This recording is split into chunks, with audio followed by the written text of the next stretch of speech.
وَلَقَدْ نَصَرَكُمُ اللَّهُ بِبَدْرٍ, اللہ نے تمہاری مدد کی بدر میں, وَأَنْتُمْ أَذِلَّةٌ, اور اس حالت میں کہ تم لوگ بے سر و سامان تھے, تمہارے پاس کچھ نہیں تھا. 2 گھوڑے, ان کے پاس سینکڑوں گھوڑے, 1000 لوگوں کا لشکر, ان کے 313 لوگ, 313 لوگ نکلے تھے 1000 لوگوں کے لیے لڑنے, 1000 لوگوں کے ساتھ لڑنے کے لیے نہیں. حضرت ابو سفیان جو ابھی تک مسلمان نہیں ہوئے تھے, یہ بہت بڑا مال تجارت لے کر شام کو نکلے تھے. تو حضور نے حکم دیا کہ اس کو پکڑو, یہ لوگ ہمارے زمینیں ہڑپ لیے, ہمارے گھوڑے ہڑپ لیے, ہمارے گائے بکرے ہڑپ لیے, ہمارے گھروں کو ہڑپ لیے, ہمیں باہر کر دیا, ہمارے باغ ہڑپ لیے, یہ لشکر پکڑو. تو لشکر نکل کر چلا گیا بچ کر, معلوم ہی نہیں ہوا لشکر کو کہ حضور کے لوگ آئے ہوئے ہیں. تو جب وہ لشکر نکل کر واپس آ رہا, وہ جو مال تجارت کا قافلہ نکل کر آ رہا تھا, تو حضور نکلے اس قافلے کو پکڑنے کے لیے. اس میں لوگ تھے 50 لوگوں کو پکڑنے کے لیے 313 لوگ نکلے, اور 50 لوگوں کو پکڑنے کے لیے صرف 2 گھوڑے. ہر ایک کے پاس جنگی لباس پہنتے ہیں نا, نہیں, 6 لوگوں کے پاس جنگ کا لباس تھا, 8 تلواریں تھی. غریبی بھائی, ایک تلوار لینا چھوٹی چیز نہیں. آپ تلوار کو تو کیا سمجھے, وہ ارمبو کڑے میں بناتے نا وہ تلوار, کبھی دیکھے ہیں میوزیم میں تلواریں کیسی ہوتی ہیں؟ تلوار کی قیمت ہوتی ہے. اگر آپ تلوار بنائیں گے کم سے کم 15-20 ہزار کی ایک تلوار نکلے گی. اس کا لوہا الگ ہے, اس کا یہ الگ ہے. 8 لوگوں کے پاس تلوار, 2 گھوڑے. سارے لوگوں کو نکلنے کا حکم بھی نہیں تھا. اب یہ لوگ نکلے تھے, وہ ابو سفیان رضی اللہ تعالیٰ عنہ جو ابھی تک مسلمان نہیں تھے, ان کا قافلہ پکڑنے کے لیے نکلے. اللہ کی مرضی کچھ اور تھی. اللہ قیامت تک کے لوگوں کو بتانا چاہتا تھا کہ اللہ کے لیے جو نکلتے ہیں ان کو نہ گھوڑوں کی ضرورت ہے, نہ ان کو تلواروں کی ضرورت ہے, نہ ان کو لوگوں کی ضرورت ہے. یہ بتانا تھا. کبھی کبھار سرپرائز مصیبت میں پھنستے ہیں تو سمجھ جائیں کہ کچھ اللہ ہمیں اپنی قدرت بتانا چاہتا ہے. نکلے. ابو سفیان رضی اللہ تعالیٰ عنہ جو اب تک مسلمان, میں بار بار کیوں اب تک مسلمان نہیں ہوئے, اب تک مسلمان ہوئے, میرے سامنے 2 آپشن ہیں. ایک میں آپ کو رضی اللہ تعالیٰ عنہ کہے بہر بولوں, آپ کو سٹوری اچھی لگے گی, نعوذ باللہ. اگر وہ صحابی نہیں ہوتے, کسی اور بتا یہ آدمی نکلا, وہ آدمی نکلا, میں بولوں گا, لیکن صحابی رسول ہیں. اب میں بولوں رضی اللہ تعالیٰ عنہ, رضی اللہ تعالیٰ عنہ, آپ سمجھیں گے کہ صحابی کیوں ایسا کام کر رہے ہیں. اس لیے دونوں جملے ملا کر مجھے کہنا پڑ رہا ہے. صحابی کی عظمت بھی میرے دل میں ہے, آپ لوگوں کو قصہ سمجھانا بھی میری ذمہ داری ہے. تو جو ابھی تک مسلمان نہیں ہوئے تھے, حضرت ابو سفیان رضی اللہ عنہ, ابو سفیان ان کو پتا چلا کہ پھنک لگا لیے, وہ گئے, وہ جا رہے تھے, اونٹ کی جو مینگنی ہوتی ہے وہ اٹھا کر دیکھے اور توڑ کر دیکھے تو ان کو یثرب کے کھجور نکلے. کہا یہ ضرور یثرب کی اونٹنی ہے. اتنے ماہر تھے حضرت ابو سفیان رضی اللہ عنہ, یثرب کی اونٹنی ہے. تو وہاں کے لوگوں کو پوچھتے ہیں کہ یہاں سے کوئی قافلہ گزرا؟ ہاں. اچھا, اگر یہ قافلہ گزرا ہے تو کب یہ یہاں پہنچے گا؟ وہ اتنے وقت میں پہنچے گا. تو ابو سفیان رضی اللہ تعالیٰ عنہ 2 کام کرتے ہیں. ایک, مکے والوں کو کہتے ہیں کہ مدد کے لیے نکلو, اور دوسرا کبھی بھی پلان اے پلان بی رہنا. پلان بی کیا ہے کہ جو ہمیشہ جو رستے سے جاتے ہیں وہ تمام رستوں کو چھوڑ کر نئے رستے سے نکلو. Plan a plan be. اور جو ہی مکہ خبر پہنچی, میں پھر سے آپ لوگوں کو کہہ رہا ہوں, جو ہی مکہ خبر پہنچی کہ ابو سفیان رضی اللہ تعالیٰ عنہ جب تک مسلمان نہیں تھے ان کا قافلہ پھنس گیا ہے, تو 2 چیزیں ہوئی. ایک یہ کہ اپنی ساری پونجی لگی ہے وہ قافلے میں, تو پیسوں کے لیے بھی اٹھنا پڑا. غصہ آیا, ابھی یہ لوگ یہاں پر چھپ کر ہجرت کر گئے, ان کی یہ ہمت کہ ہمارے قافلے کو روک رہے ہیں.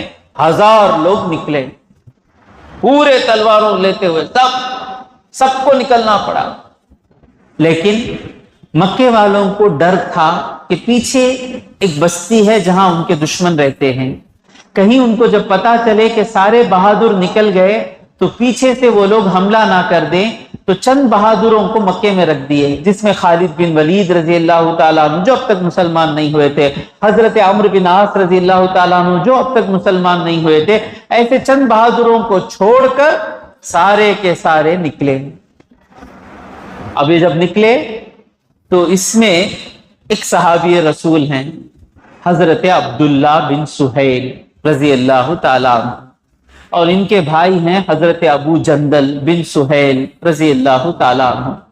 سہیل نے کیا کیا، جو اب تک مسلمان نہیں ہوئے تھے رضی اللہ تعالیٰ عنہ، صحابہ ہیں بھائی، حضور کے صحابہ ہیں، انہوں نے اپنے دونوں بیٹوں کو بند کمرے میں زنجیروں میں باندھ دیا تھا کہ ہجرت کر کر نہ چلے جائیں۔ دونوں مسلمان ہو گئے بیٹے۔ اب جب سہیل آئے، آ کر بولے نعوذ باللہ میں محمد کو قتل کرنے کے لیے جا رہا ہوں، نعوذ باللہ، تو دونوں اندر ہی رہنا جب تک میں آ نہ جاؤں۔ تو عبداللہ نے کہا ابا میری غلطی کا مجھے احساس ہو گیا، میں نہیں چاہتا کہ میرا باپ جنگ لڑے اور میں یہاں بیٹھا رہوں، میں آپ کی حفاظت کے لیے آ رہا ہوں۔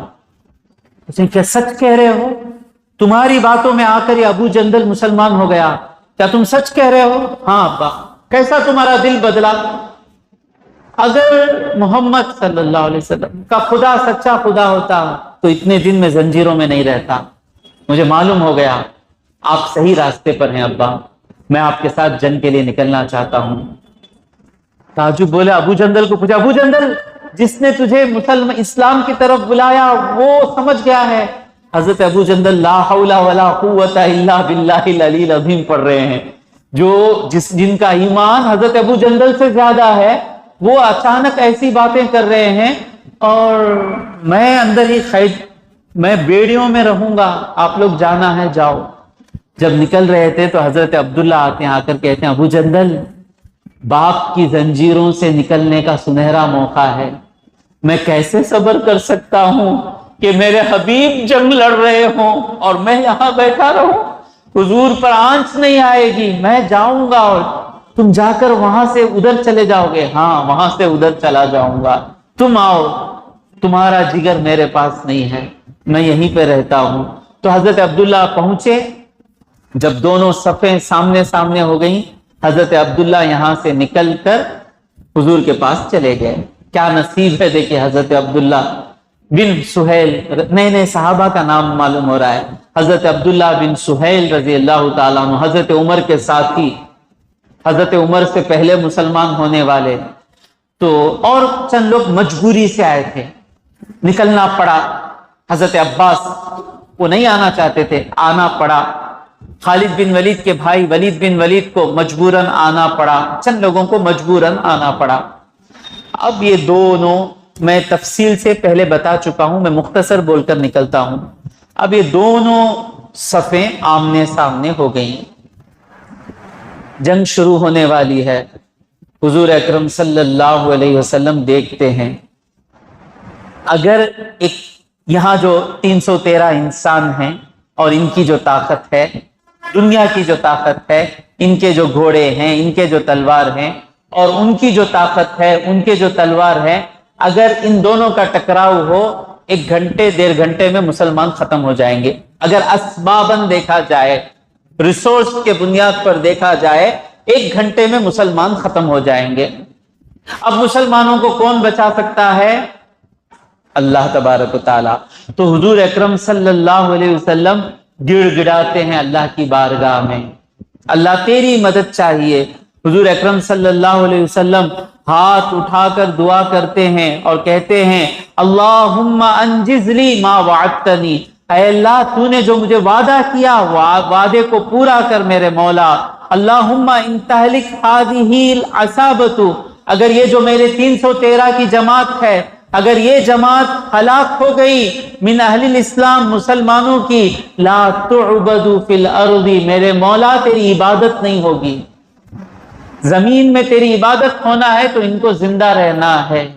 تو آج 1400 سال کے بعد بھی زمین پر عبادتیں ہو رہی ہیں، اس حدیث سے ہمیں سمجھ میں آتا ہے وہ 313 ستاروں کا صدقہ ہے کہ آج ہماری پیشانیاں اللہ کی بارگاہ میں سجدہ کر رہی ہیں۔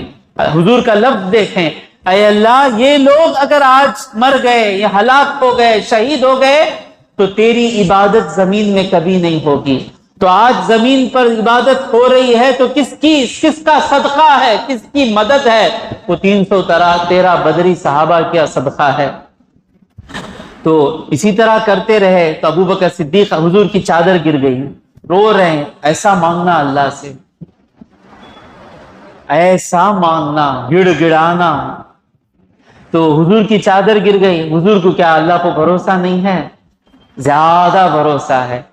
تو ابو بکر صدیق آ کر کہتے ہیں، چادر اڑاتے ہیں، یا نبی اللہ، اے اللہ، دوست ہو تو ایسا دوست ہو، ساتھی ہو تو ایسا ساتھ۔ کیا کیا حضرت ابو بکر صدیق کا رول ہے حضور کی سیرت میں۔ وہاں غار حرا میں ساتھ ہیں، یہاں آ کر کہتے ہیں کہ یا نبی اللہ، اے اللہ کے نبی، کفا کا مناشدت کا رب کا، آپ کا یہ پکارنا آپ کے رب کے لیے کافی ہے مدد بھیجنے کے لیے۔ فَإِنَّهُ سَيُنْجِزُ لَكَ مَا وَعَدَكَ، آپ کا رب آپ کو جو وعدہ کیا وہ وعدہ ضرور پورا کرے گا۔ اس چیز کو اللہ تبارک و تعالی دوسری جگہ فرماتا ہے، اے حبیب جب تم اپنے رب سے مانگ رہے تھے مدد تو تمہاری مدد قبول ہوئی۔ تو اللہ تبارک و تعالی فرماتا ہے، اور جب بدر میں اللہ نے تمہاری مدد کی اس حالت میں کہ تم بے سر و سامان تھے، فاتقوا اللہ، اللہ سے ڈرتے رہو، لعلکم تشکرون، کہ تمہیں شکر حاصل ہو۔ اس عبارت کی طرف میں آؤں گا، یاد رکھ لو، یاد دلاؤ مجھے، کیا عبارت؟ اللہ سے ڈرتے رہو تاکہ تمہیں شکر حاصل ہو۔ تو کیا ہوا؟ اذ تقول للمؤمنین، حضور مومنوں کو کہہ رہے تھے، 313 کھڑے ہیں، حضور کہہ رہے ہیں، اے حبیب جب تم مومنوں سے کہہ رہے تھے الن یکفیکم، کیا تمہارے لیے کافی نہیں ہے، ان یمدکم ربکم، کہ تمہارا رب تمہاری مدد کرے، بثلاثۃ آلاف من الملائکۃ منزلین، اترتے ہوئے 3000 فرشتوں سے اللہ تمہاری مدد کرے گا، کیا یہ تمہارے لیے کافی نہیں ہے؟ حضور کی بات کو مان لینا۔ حضور بولے ہوں گا، ختم۔ آج بھی حضور کی باتیں ہمارے ساتھ ہیں حدیثوں کی کتابوں میں۔ حضور جب بولے ہوں گا، ہمیں رہ تو کیا کریں گے؟ نہیں یا رسول اللہ، مجھے آفس کا ٹائم ہوتا ہے، وہ سب پورا کر لے کو رہے تو پورا کیا ہوں گا، ہمیں ہمارے جاباں دیکھ لے کو، ہمیں ہمارا وہ سب کر لے کو رہے تو چھوڑوں گا، ایک بولتے تھے ہمیں، اس کیسے ہمیں وہاں نہیں آئی۔ وہاں جو تھے حضور کہہ رہے بھائی 313، سامنے 1000 کا لشکر کھڑا ہے، ہمیں رہے تو بولیں گے نعوذ باللہ، نبی کیا خالی جب سے مسلمان ہوئے کہ ہم نہ خالی خارج ملنے کو ہے، مکہ چھوڑنا پڑا، مدینے میں آ کو جینا پڑتا ہے، پھر کیا کی وہ 50 آدمیاں کو پکڑنے گئے تو 1000 آدمیاں سامنے آگے ہیں، گھوڑے بھی نہیں ہمارے پاس، یہ آج کا آدمی اس کا نہیں آنا ہی ہے۔ ان کے سامنے حضور کہہ رہے ہیں کیا تمہیں کافی نہیں ہے کہ تمہیں اللہ تبارک و تعالیٰ تمہاری مدد کرے 3000 اترتے ہوئے فرشتوں سے؟